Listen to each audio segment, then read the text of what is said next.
chez eux, mais à nous. 7 juillet 2026, Belgique 4, États-Unis 1. Ils ont cru que leur terre serait leur bouclier naturel, que leurs drapeaux et leurs clameurs suffiraient à nous arrêter. Mais les diables ne s'inclinent pas devant le bruit des autres, ils entrent en silence et ressortent dans le fracas glorieux. Dès la 9e minute, De Ketteler a signé son nom là-bas. Un but comme une déclaration nette, ferme, sans appel aucun. Ils ont égalisé, mais l'égalité n'est qu'une pause dans notre élan.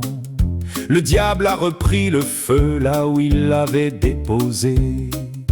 Et à la 33e, De Ketteler a frappé encore, implacable, souverain. Un petit pays d'Europe a dicté sa loi sur leur continent entier. Car la grandeur ne se mesure pas en kilomètres carrés ni en millions. Elle se mesure en courage, en collectif, en foi qui ne cède jamais. Van Aken a enfoncé le clou à la 57e avec la froideur des grands. 3-1 et le monde a compris que c'était plié déjà. Puis Lukaku sorti du banc, affamé, le regard d'un lion décidé. Il a mis le 4e pour l'honneur, pour la fête, pour nous. 4-1 sur leur sol, devant leur public sidéré. La Belgique n'a pas joué un match, elle a rendu une évidence, celle que l'âme d'un peuple vaut toutes les puissances du monde.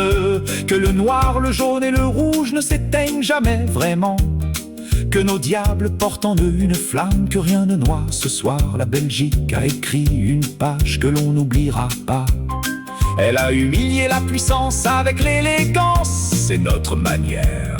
Allez les diables, les quarts de finale vous attendent déjà maintenant.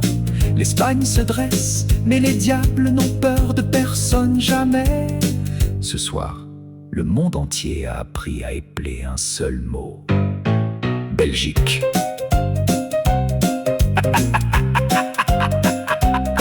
Belgique.